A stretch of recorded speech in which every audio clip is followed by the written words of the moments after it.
சாம் B. Chelladurai அவர்களின் போதனை களஞ்சியத்திலிருந்து.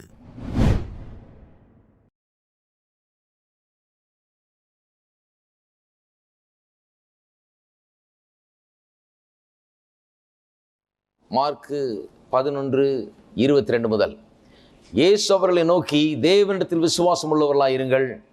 எவனாகிலும் இந்த மலையை பார்த்து நீ பெயர்ந்து சமுத்திரத்திலே தள்ளுண்டு போ என்று சொல்லி தான் சொன்னபடியே நடக்கும் என்று தன் இருதயத்தில் சந்தேகப்படாமல் விசுவாசித்தால் அவன் சொன்னபடியே ஆகும் என்று மெய்யாகவே உங்களுக்கு சொல்லுகிறேன். ஆதலால் நீங்கள் ஜெபம் பண்ணும்போது எவைகளை கேட்டுக்கொள்வீர்களோ அவைகளை பெற்றுக்கொள்வோம் என்று விசுவாசியுங்கள். அப்பொழுது அவைகள் உங்களுக்கு உண்டாகும் என்று சொல்லுகிறேன்.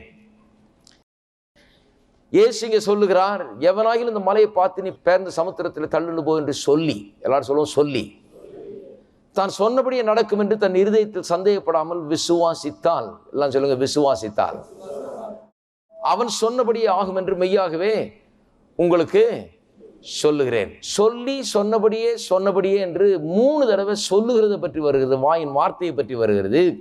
ஒரே ஒரு முறை தான் விசுவாசத்தை பற்றி வருகிறது, விசுவாசிக்கிறத பற்றி.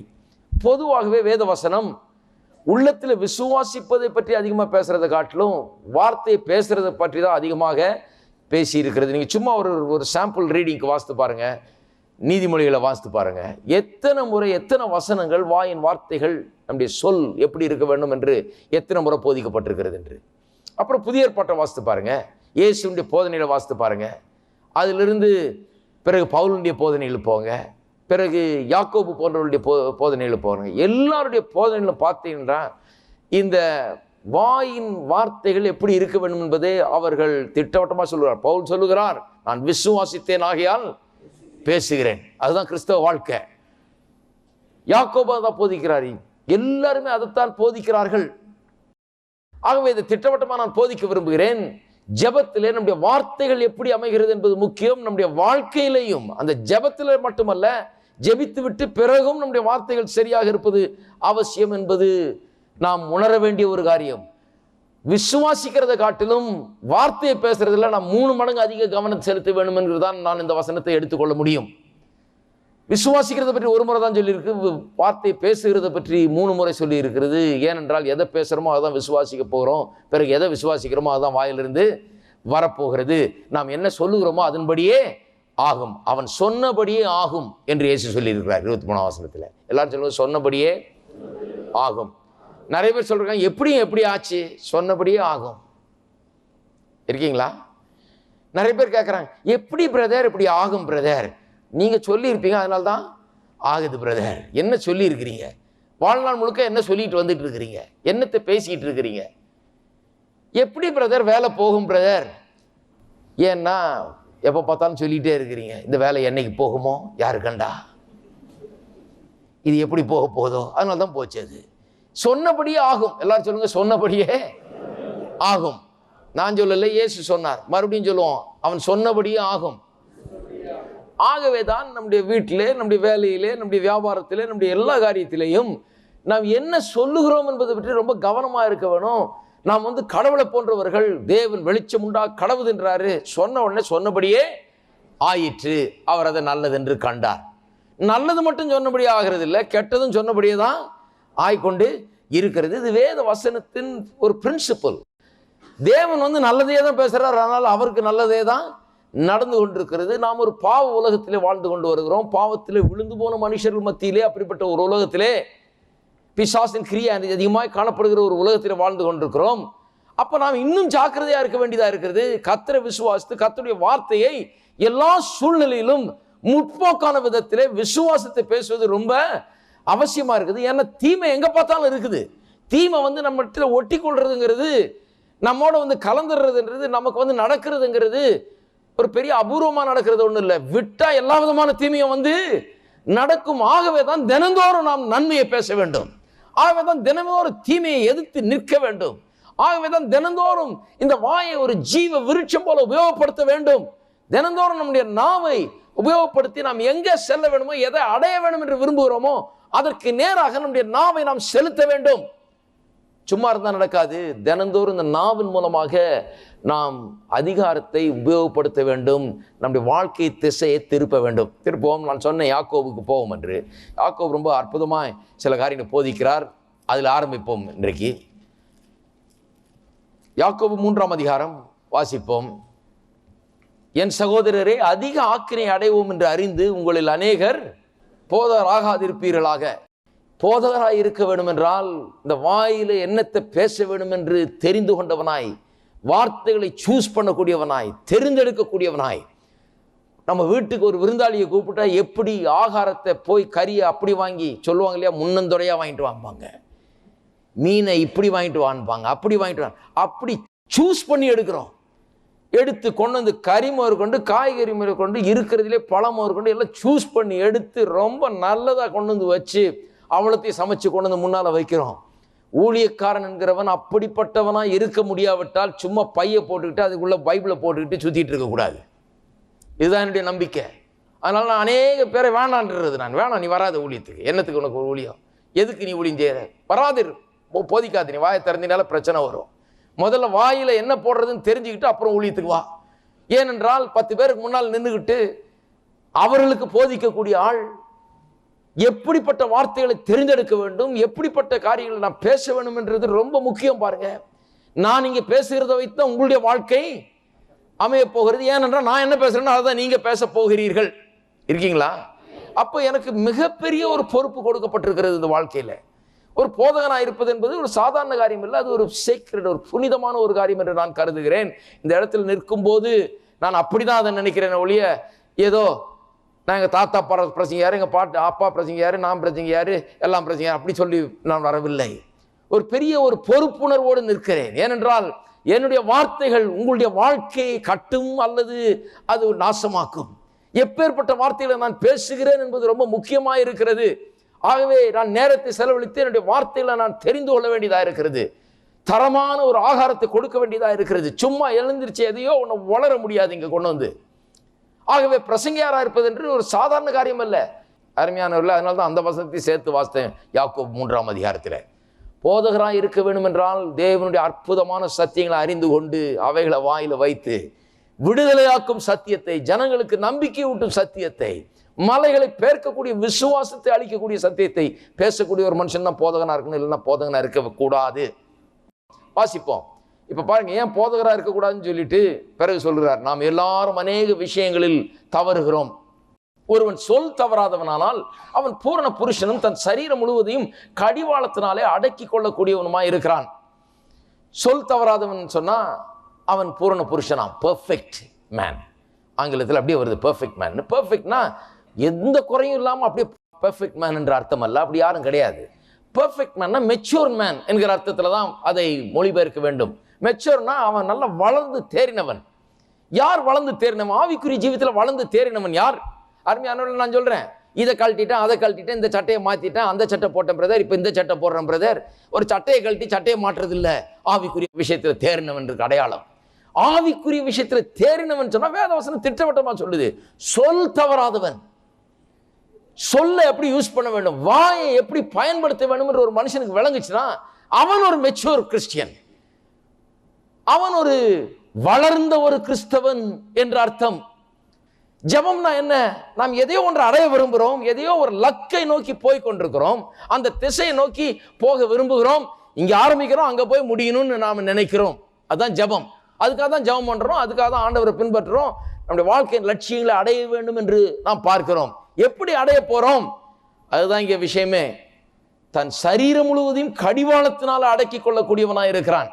பாருங்கள், குதிரைகள் நமக்கு கீழ்ப்படியும்படிக்கு அவைகளின் வாய்களில் கடிவாளம் போட்டு அவைகளுடைய முழு சரீரத்தையும் திருப்பி நடத்துகிறோம். குதிரை அவ்வளவு ஒரு வல்லமை வாய்ந்த ஒரு மிருகம். இதனுடைய எல்லா சக்தியும் ஒரு சின்ன கடிவாளத்தை கொண்டு நாம் அப்படியே திசையை திருப்ப முடியுது. அவ்வளவு ஒரு சக்தியோடு ஓடுது அது. நீங்க எப்படி இதை திருப்பணும்னு நினைக்கலன்னா அது போற திசையில தான் நம்ம போகணும். குதிரை மேல ஏறி உட்கார்ந்துட்டு ஹாய் ஹாய்னா அது பாட்டுக்கு உங்களை கொண்டு போய் எங்கேயோ கொண்டு போய் இறக்கி விட்டுரும், இல்லை தூக்கி எறிஞ்சிட்டு வரும். ஏனென்றால் அது அவ்வளவு சக்தியோடு ஓடுகிறது. அது அப்படியே சீறி பாய்ந்து கொண்டு ஓடுகிற ஒரு குதிரை, அவ்வளவு சக்தி இருக்குது அதுக்கு. திசையை தான் நாம காமிக்கணும். திசையை எப்படி காண்பிக்கிறோம்? இப்படி போ, லெஃப்ட்ல போ, ரைட்ல போனா அதுக்கு விளங்காது. லெஃப்ட் ரைட்னா அதுக்கு தான் கடிவாளம் என்று வைத்திருக்கிறார்கள். இந்த சிறிய கடிவாளத்தினால அவ்வளவு சக்தி வாய்ந்த ஒரு மிருகத்தை நாம் திசையை திருப்பி அந்த வேகத்தையும் அந்த வல்லமையும் நமக்கு எங்க போய் சேர வேணுமோ அதுக்கு உபயோகப்படுத்தலாம். வேகமா போலாம், சீக்கிரமா போலாம், அதனுடைய சக்தியெல்லாம் நமக்கு பயன்படுது. ஆனா ஒண்ணு, இந்த கடிவாளம் எங்க போடப்பட்டிருக்கு? வாயில கடிவாளம் போட்டிருக்கு. வாய்களில் கடிவாளம் போட்டு அவைகளுடைய முழு சரீரத்தையும் திருப்பி நடத்துகிறோம். ஒவ்வொரு வார்த்தையும் முக்கியம். திருப்பி நடத்துகிறோம். எங்க போகணுமோ அங்க போக வைக்கிறோம் அந்த குதிரையை. அப்ப குதிரை ஓட்ட தெரிஞ்சவனுக்கு ரொம்ப முக்கியமான காரியம் என்ன? இந்த கடிவாளத்தை உபயோகப்படுத்தி எப்படி திசையை திருப்புகிறது என்று. ஏன்னா நல்ல குதிரை இருக்குதுங்க, ரேஸ் குதிரைங்க. என்ன ரேஸ் குதிரை நேரம் இங்க இருந்து செங்கல்பட்டு போனோம்னா இங்க இருந்து ஆந்திரால கொண்டு போய் விட்டுரும். அது ரேஸ் குதிரை எந்த பக்கம் எந்த திசையில வேணா ஓடும். எந்த திசையில ஓட வேணும் என்கிறத நாம் தீர்மானித்து எப்படி அந்த கடிவாளத்தை கொண்டு திருப்ப வேண்டுமோ அப்படி திருப்ப வேண்டும். இருக்கீங்களா? நான் சொல்லுகிறேன், உங்களுடைய வாழ்க்கையும் அப்படித்தான். அதனுடைய திசையை எப்படி திருப்பது? போகிற பாதையை திசையை திருப்பி நாம் செல்ல வேண்டிய திசையை, நாம் விரும்புகிற திசையில் அதை செலுத்துவது எப்படி? நம்முடைய வாழ்க்கையின் ஆவிக்குரிய சக்திகளை, தேவன் கொடுத்திருக்கிற வல்லமையை உபயோகப்படுத்தி ஆவிக்குரிய லட்சியங்களை நாம் அடைவது எப்படி? எப்படின்னு சொன்னா, இந்த நாவை நாம் சரி பண்ண வேணும். இந்த கடிவாளம் பாலை உபயோகப்படுத்த வேண்டும். வாசிப்போம். கப்பல்களை பாருங்கள். அவைகள் மகா பெரியவைகளாக இருந்தாலும் கடுங்காற்றுகளால் அடிபட்டாலும் அவைகளை நடத்துகிறவன் போகும்படி யோசிக்கும் இடம் எதுவோ அவ்விடத்துக்கு நேராக மிகவும் சிறிதான சுக்கானாலே திருப்பப்படும். நல்லா கவனிக்க வேண்டும். இந்த வார்த்தைகள்லாம் ரொம்ப முக்கியம் பாருங்க. இதை லேஸ்ல இது பண்ண முடியாது. கப்பல்களை பாருங்களாம். என்ன அருமையா சொல்றாரு பாருங்க. கப்பல் எவ்வளவு பெரிய கப்பல், எத்தனை டன்னு, எத்தனை ஆயிரக்கணக்கான டன் வெயிட்ல அதில் ஏற்றி கொண்டு போறாங்க. எந்த நாட்டுக்கு போகணுமோ, எந்த தேசத்துக்கு போகணுமோ அங்க போக முடியும் இந்த கப்பலால. மகா பெரியவைகளா இருந்தாலும், அப்புறம் சொல்லப்பட்டிருக்கு கடும் காற்றுகளால் அடிபட்டாலும், எவ்வளவு பெருசா இருந்தாலும் பரவாயில்ல, எவ்வளவு காத்து அடிச்சாலும் பரவாயில்ல, அவைகளை நடத்துகிறவன் போகும்படி யோசிக்கும் இடம் எதுவோ. எல்லாம் சொல்லுங்க, போகும்படி யோசிக்கும் இடம் எதுவோ. எங்க போகணும்னு யோசிக்கிறீங்க வாழ்க்கையில? உங்க வாழ்க்கை ஒரு கப்பல் மாதிரி. கப்பல் எங்க போகுது? எந்த திசையை நோக்கி போகிறது? சுகத்தை நோக்கி, ஐஸ்வர்யத்தை நோக்கி, வெற்றியை நோக்கி, ஜெயத்தை நோக்கி, தேவனுடைய தீர்மானங்களை திட்டங்களை நிறைவேற்றுகிறதை நோக்கி இந்த கப்பல் செல்ல வேண்டும். இந்த வாழ்க்கை இந்த வாழ்க்கை கப்பலை நல்ல திசையிலே நாம் செலுத்த வேண்டும். யோசிக்கும் இடம் எதுவோ அவ்விடத்துக்கு நேராக மிகவும் சிறிதான சுக்கானாலே திருப்பப்படும். அதான் பாயிண்ட். அவ்வளவு பெரிய கப்பலை எவ்வளவு காத்து அடிச்சாலும் சரி. நிறைய பேர் சொல்றாங்க, இல்ல பிரதர் நல்லா போயிட்டு இருந்தது பிரதர், ஆனா வாழ்க்கையில ஒரு பெரிய புயல் அடிச்சிருச்சு பிரதர், காத்து ரொம்ப பலமா அடிச்சு, தரித்திர காத்து அடிச்சிருச்சு பிரதர், நோய் காத்து அடிச்சிருச்சு பிரதர், அந்த காத்து பிரச்சனை காத்து அடிச்சிருச்சு பிரதர், பொண்டாட்டி ஒரு பெரிய புயலை கிளப்பிட்டா பிரதர், புருஷன் ஒரு பெரிய புயலை உண்டாக்கிட்டார். எந்த புயல் அடிச்சாலும் கவனிங்க நல்லா, எப்பேற்பட்ட புயலா இருந்தாலும், எப்பேற்பட்ட காற்று அடிச்சாலும், எவ்வளவு அலசடிப்பட வைத்தாலும் இந்த கப்பலை செல்ல வேண்டிய திசையிலே நான் செலுத்த முடியும். வாழ்க்கையில அப்படிப்பட்ட காற்றுகள் சில நேரத்தில் அடிக்குதா இல்லையா? சில ஸ்டாம் மாதிரி வருது, அப்படியே ஒரு பெருசா அப்படி எழும்பி பெரிய அலை மாதிரி அடிக்குது, பெரிய காத்து மாதிரி அடிக்குது. ஆனா இந்த சுக்கானுடைய ரகசியம் தெரிஞ்சவர்களுக்கு எப்பேற்பட்ட காத்தை பார்த்தும் பயமே கிடையாது. அது அடிக்கும், அப்புறம் ஓஞ்சிரும். அது அவ்வளவுதான். இவ்வளவு பெரிய கப்பலை, இவ்வளவு சக்தி வாய்ந்த ஒரு கப்பலை ஒரு சில சாதாரண காத்து என்ன பண்ண முடியும்? சுக்கானை சரியான விதத்தில் உபயோகப்படுத்த தெரிந்தவர்கள், திசையை திருப்ப தெரிந்தவர்களா இருக்கிறார்கள். எந்த திசையை போகும்படி அவர்கள் யோசித்து வைத்திருக்கிறார்களோ, தீர்மானித்து வைத்திருக்கிறார்களோ, அவருடைய ஜெபம் எதுவோ, அவருடைய வேண்டுதல் எதுவோ, அவருடைய விருப்பம் எதுவோ, அந்த திசைக்கு நேராக தன்னுடைய வாழ்க்கையை எப்பேற்பட்ட காற்று, புயல், எப்பேற்பட்ட வாழ்க்கையின் புயல்கள் அடித்தாலும் அந்த திசைக்கு நேராக திருப்ப முடியும். ஆகவே பெரிய காத்து பிரதர், பெரிய புயல் பிரதர்லாம் பேசக்கூடாது.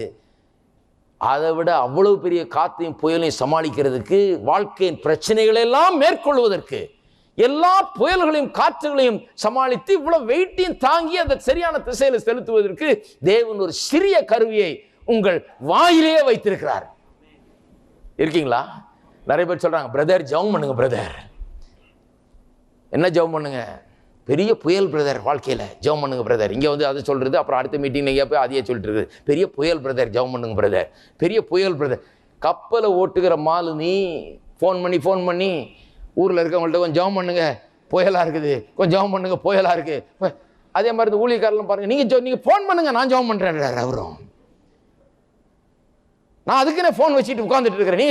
நீங்கள் சொன்னீங்கன்னா நாங்கள் உடனே உங்களுக்காக இங்கேருந்து ஜெபம் பண்ணி உங்கள் வாழ்க்கையை அப்படியே நடத்திடுறோமாக்கும். இதெல்லாம் பாருங்க, நான் இதை விளையாட்டுக்காக சொல்லலை, இதை நான் ஒரு பெரிய சீரியஸ்னஸோட சொல்லுகிறேன். ஏன்னா இங்கே சபைக்கு வர்றவங்க சத்தியத்தை தெரிந்து கொள்ள வேணும். எங்கேயோ இருக்கிற ஆள் ஃபோனில் ஜெபம் பண்ணி உங்களுடைய வாழ்க்கையை நடத்துறதில்ல, அப்படி வேதம் சொல்லவில்லை. இருக்கீங்களா? அவர்கிட்ட ஃபோன் பண்ணிங்கன்னா அவர் ஃபோன் பண்ணி கர்த்தர் உங்களுடைய வாழ்க்கையை சரியாக நடத்துறதுக்கு அவர் அங்கே தான் சுவிட்ச் இருக்குதாக்கும், அவர் அங்கேருந்து ஸ்டேரிங் வீலை திருப்பிட்டு இருப்பார், இங்கே உங்கள் வாழ்க்கை கரெக்டாக போகணும் எங்கே எழுதியிருக்குது. நான் என்ன வசனம் வாசித்து காமிச்சேன்? உங்கள் கையில் கர்த்தர் கொடுத்துருக்கிறாரு. இருக்கீங்களா? சுக்கான உங்கள் கப்பலில் இருக்குது, உங்கள் வாழ்க்கையில் இருக்குது, உங்ககிட்ட கர்த்தர் கொடுத்துருக்கிறாரு. அப்படி கொடுத்துருக்கும் போது நீங்கள் என்ன பண்ண வேண்டும்? இதை யூஸ் பண்ண வேணும். அங்கே ஃபோன் பண்ணி சொன்னால் அவங்க என்ன பண்ணுவாங்க? தரையில் இருக்கவங்க என்ன பண்ணுவாங்க? பிளேனில் போயிட்டே இருக்கிறான், அவங்க காத்தடிக்குதுன்னா இவன் தரையில் இருக்கிறவன் என்ன பண்ண? தரையில் இருக்க ஒன்றும் பண்ண முடியாது. இவன் அதை கண்ட்ரோல் பண்ணுறதுக்கு அவனுடைய விமானத்திலேயே கருவிகள் இருக்கிறது, அங்கேயே அவனுக்கு செய்ய முடியும். அதை அப்பேற்பட்ட ஒரு அற்புதமான கருவிதான் இந்த நாவு என்பது. கர்த்தர் அதை நம்முடைய வாயில வைத்திருக்கிறார். ரொம்ப தூரத்தில் இல்லைங்க, எங்கே போக வேண்டும் என்று தீர்மானித்திருக்கிறீர்கள்? உங்களுடைய லட்சியம் என்ன? உங்களுடைய லக்கு என்ன? எந்த திசையில போக விரும்புகிறீர்கள்? இப்போ தரித்திரத்தில் இருந்தா நீங்க செழிப்பின் திசையில, வெற்றியின் திசையில போக விருப்பமா? எப்படி வாழ்க்கை அந்த திசையில திருப்புறது? எப்படி உங்களோட குடும்பத்தை இந்த திசையில போறதை விட்டு அடுத்த திசைக்கு திருப்புவது? நோய் அது இதுன்னு பிரச்சனையா, இல்ல வாழ்க்கையில சந்தோஷம் இல்லாமல் இருக்கா, குடும்ப பிரச்சனையா, என்னவா இருந்தாலும் சரி, வாழ்க்கை எப்படி இது போய்கிட்டு இருக்கிற திசையிலிருந்து திருப்பி நீங்க செல்ல விரும்புகிற திசைக்கு எப்படி திருப்புவது? நல்லா கவனிங்க. போய்கிட்டு இருக்கிற திசை ஒண்ணு, போக விரும்புகிற திசை இன்னொன்று. இந்த டைரக்ஷன்ல இருந்து அந்த டைரக்ஷனுக்கு எப்படி திருப்புகிறது? அங்கேயும் எங்கேயும் ஃபோன் பண்ணி லெட்டர் எழுதி போட்டுட்டு இருக்கிறது இல்லை, அதை தான் பேசிட்டு இருக்கிறேன். எப்படி திருப்பணும்னா தினந்தோறும் உங்களுடைய வார்த்தைகள்னாலே அந்த திசையிலே நீங்கள் உங்கள் வாழ்க்கையை செலுத்த முடியும். இருக்கீங்களா? இன்னைக்கு இப்படி செலுத்திட்டு அப்புறம் நாளைக்கு எப்படி பேசினா இப்படி தான் போயிட்டு இருக்கும் வாழ்க்கை. கொஞ்ச நேரம் வெற்றியாகவும், கொஞ்ச நேரம் தோல்வியாகவும், கொஞ்ச நேரம் நல்லாவும், கொஞ்ச நேரம் மோசமாகவும், இப்படியே அலசரி பட்டுக்கிட்டு கடல்ல எங்க போறதுன்னு தெரியாம இப்படி போயிட்டு இருக்கும். இதுதான் நிறைய கிறிஸ்தவர்கள் பண்ணுது. எந்த திசையில போகணுமோ அந்த டைரக்ஷன்ல கரெக்டா காம்பஸ் செட் பண்ணி இப்படிதான் போக விரும்புறேன், அங்கதான் செல்ல விரும்புறேன், குறி பார்த்து செலுத்தி கொண்டு செல்ல வேண்டும். அதனால்தான் வசனத்தை, வார்த்தையை தெரிந்து கொண்டு அப்பேற்பட்ட வார்த்தைகள் ஒரு பெரிய லட்சியத்தோடு அதை பேச வேண்டும். அதனால்தான் கிறிஸ்தவர்கள் நீங்க ரொம்ப லக்கிங்க அப்படிலாம் பேசுறது. நான் லக்கி இல்லை, நான் பர்பஸா காம்பஸை செட் பண்ணி இந்த திசையில என்னுடைய வாழ்க்கையை செலுத்தி கொண்டிருக்கிறதுனாலே எனக்கு ஆசீர்வாதம் ஒழிய லக்குனால ஆசீர்வாதம் இல்லை. எத்தனையோ வருஷமா இந்த திசையில தான் போக வேண்டும் என்று ஒரு பெரும் முயற்சியோடு, பெரும் தீர்மானத்தோடு, ஒரு லட்சியத்தோடு, ஒரு கனவோடு அந்த திசையில வாழ்க்கையை செலுத்தி கொண்டிருக்கிறதுனால அதனுடைய பலன்களை காண முடிகிறது. இன்னும் கண்டு கொண்டே இருக்கலாம். இருக்கீங்களா? இதுக்கு லக்குக்கு சம்பந்தமே கிடையாது. இது பர்பஸ்ஃபுல் பர்சூட்.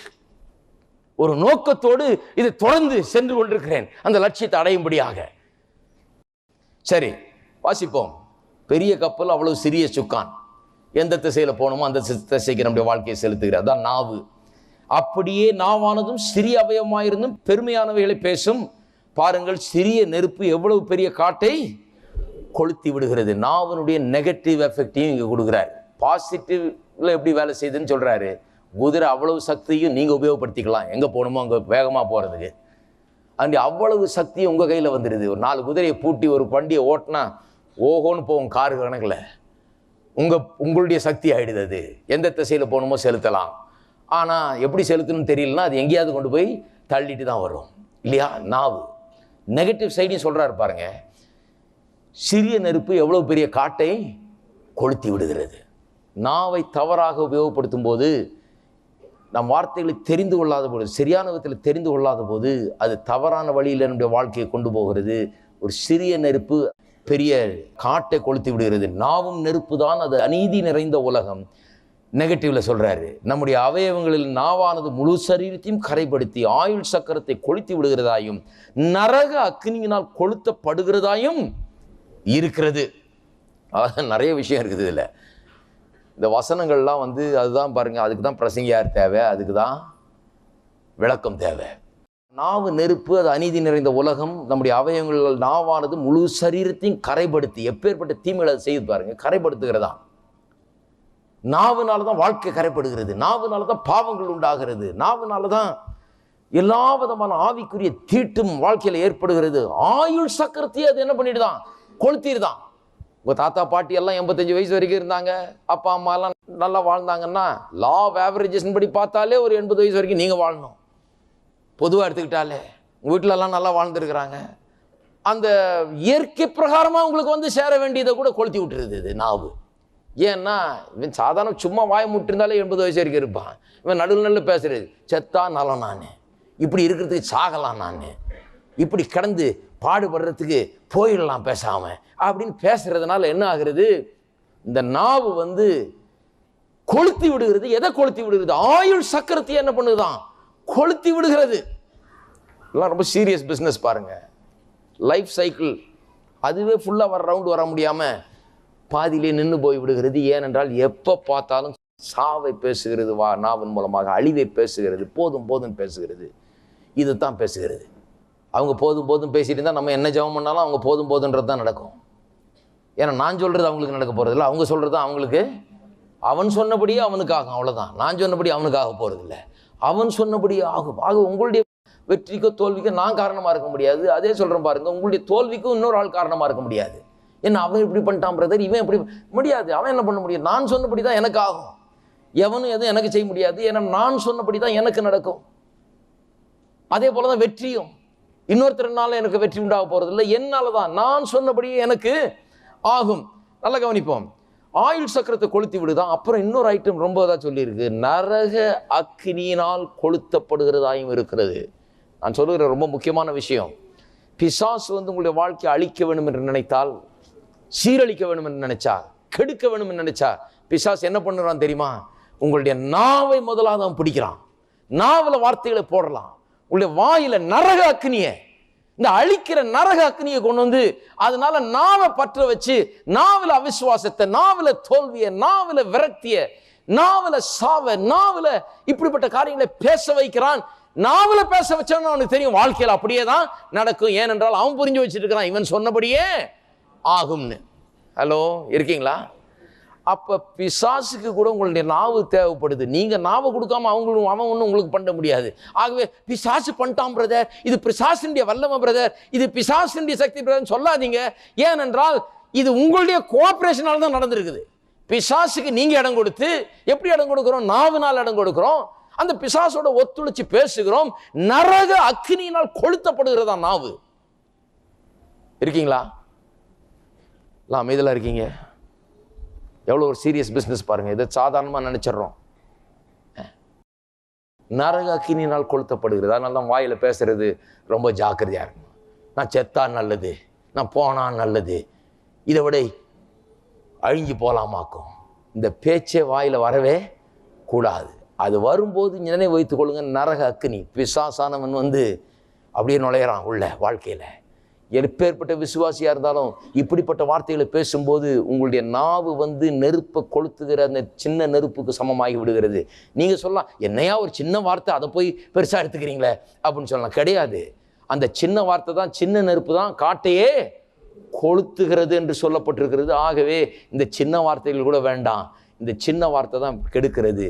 அதே சின்ன வார்த்தையை நல்ல வார்த்தையா போட்டீங்கன்னா, வேத வசனம் சொல்லுகிறது, கடுகு விதை அளவு இருக்கிற அந்த விதை வளர்ந்து பெரிய மரமாக ஆகிறது. அப்படி உபயோகப்படுத்துங்கள் வார்த்தைகளை. சின்ன வார்த்தை நல்ல வார்த்தையை உபயோகப்படுத்தும் போது அது பெரிய அளவு பயன் தந்து பெரிய மரமாக வளர்ந்து பெரிய பலன் கொடுக்கிற ஒரு மரமாக அது மாறுகிறது. இருக்கீங்களா? ஆகவே உங்களுடைய வாழ்க்கையில கிரியை செய்கிற சக்தி வந்து உங்களுடைய பிரச்சனை இல்லை. என் பிரச்சனை எப்படி பண்ணிடுச்சு பிரதர், என் பஞ்சாதி இப்படி பண்ணிட்டான், என் மனைவி, என் புருஷன் இப்படி பண்ணிட்டான், என் சூழ்நிலை எப்படி பிரதர், என் இது பிரதர், அந்த ஆள் இப்படி பண்ணிவிட்டான் பிரதர், இந்த ஆள். The force at work in your life is not your circumstances, it is your tongue, it is your words. உங்களுடைய வாழ்க்கையில கிரியை செய்கிற சக்தி, உங்களை தள்ளுகிற சக்தி, உங்களை அலசடி பண்ண வைக்கிற சக்தி வந்து, அந்த சக்தி இன்னொருவருடைய சக்தி அல்ல, இன்னும் உங்களுடைய சூழ்நிலையின் சக்தி அல்ல. உங்கள் பிரச்சனை வந்து அவ்வளவு பெரிய சக்தியோட உங்களை பிடிச்சு தள்ளல. உங்களுடைய நாவு தான் உங்களை அலசடிப்பட வைக்கிறது. உங்களுடைய நாவு தான் உங்களுடைய வாழ்க்கையை அலசடி பண்ண வைக்கிறது என்பதை மறந்து விடக்கூடாது. இருக்கீங்களா? ஒரு நேரம் சமாதானத்தை பேசுகிறீங்க, இன்னொரு நேரத்தில் வேறொன்றை பேசுகிறீர்கள். நாவுனால தான் காரியமே கெடுகிறது.